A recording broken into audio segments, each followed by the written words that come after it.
lip sunscreen and everything you need to know, because yes, the sun can damage your lips as well as the rest of your skin, lead to premature fine lines and wrinkling. You've probably seen those, especially in smokers, which yes, tobacco use can also cause lip cancer. But in addition to that, yes, the sun can also cause lip cancer. And I'm not here to scare you, but I am here to share some of my favorite lip products with SPF, because with full transparency, I didn't understand the importance of this when I was younger. There are some lip products that I really like, and others that, like when sunscreen is on your face, like paste city bitch, some of these are as well. It's fine lines, it's wrinkling, but it's also actual damage, it's cancer. And if your lips are crusty, if you got a little growth on there, if they are fissured, be sure to go to a dermatologist, go to your doctor, and actually get it checked out to make sure that it is not a form of cancer. Lips are made from stratified squamous epithelium, so yes, they can be damaged. And again, if you haven't already figured it out, the sun is basically big damaging sky daddy, coming down to destroy us and absolutely tear apart our bodies and our skin and everything. But it also helps plants by the use of chlorophyll to create energy, so yes, very, very important. These are 3 lip SPFs that I've recently tried. The first one is from Elta MD, and this is probably my least favorite and unfortunately the cheapest. This one is $11, and this is the UV Lip Balm SPF 36, so it is a good one when it comes to protection. This also has octinoxate and zinc oxide, so a blend of those chemical/organic as well as those physical/mineral/inorganic filters. And this one actually tastes kind of funny to me. I do like the little tube that it's in. I find that it's easy to carry around with me, but it almost tastes like really, really, really, really old, questionable toothpaste. You know that toothpaste that you found in your parents' bathroom that was like dated 2002, and you're like, this is over 10 years old, but like I need to brush my teeth? Yeah, like that's what it tastes like, and it's kind of weird. And this also comes off a little bit pasty on my lips. Now, it's not horrible, you can definitely get away with it, but it almost leaves like this purplish tinge. Some sunscreens definitely do that, and I find that when I use this, I do need to cover it up with some sort of other lip product or something that makes it look a little bit prettier, just because the color on this for me doesn't work. I'm not wearing anything on my lips right now. This is my natural lip color, and so for me, I need something that isn't going to make that look,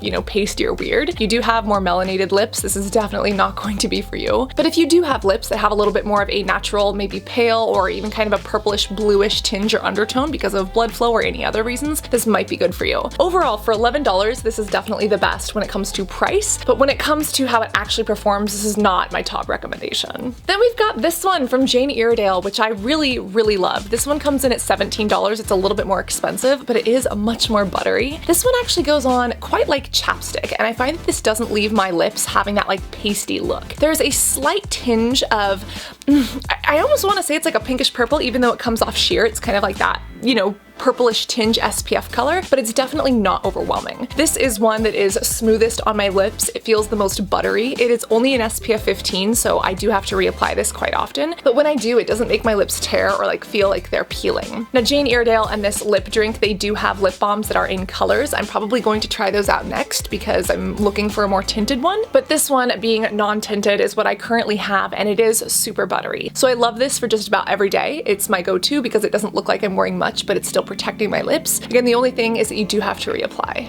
When it comes to ingredients, this does have carrot, avocado, and green tea, so a lot of antioxidants for the lips as well. I really like the way this does condition my lips and make them feel, and again, if you are looking for like a chapstick that is actually a little bit more buttery and a little bit more smooth than traditional chapstick, but something that feels really calming and conditioning on the lips, but then also provides SPF protection, this would be it. Then we get to probably my favorite, but unfortunately the most expensive. This one is from Color Science, or Calorie Science. This is an SPF 50, and I freaking love this because it doesn't leave any of that weird pasty look to my lips, and that's because it's tinted. So this one is in the color Berry. This is actually like one of those sun sticks, so technically you could use this on your eyes as eyeshadow, on your cheeks if you wanted to. If you want a full face of SPF makeup, we could totally do that because this would be what I go to. But for this, I do use this just on my lips. It is absolutely stunning. Oh, when I blend it in properly. And it is very, very potent, but it is an SPF 50, so it gives the highest amount of coverage. It is a really beautiful color, and this goes on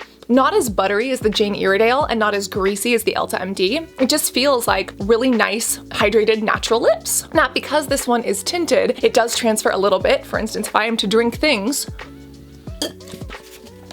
definitely comes off a little bit. It is not one of these matte touch all day wears, unfortunately, but this does protect my lips best, and it is something that if I'm taking photos or going out of the house and not just like chilling around at home with like my Jane Iredale, this is what I will go for. It's a little bit more expensive at $30, but it is a little bit larger. Again, because it's like this color stick, you can use it elsewhere as well. And they only have tints in blush in this berry color as well as the bronze color. And this one is personally my favorite when it comes to my lip application. The ingredients in here have jojoba oil, squalane, and waxes, so very, very nice on the skin. And because there's a little bit of those silicone-based ingredients, they sit nicely atop my lips. They don't feel overly sticky or anything like that, but again, my biggest qualm is that they do tend to transfer. I haven't found a lip product that just knocks it out of the park at a great price and looks phenomenal on my face, but as I try more and more of these out, I'm happy to keep you updated. Which one of these do you think is best for you and your luscious lips? And which cruelty-free vegan lip SPFs would you like me to try and buy so that you don't have to?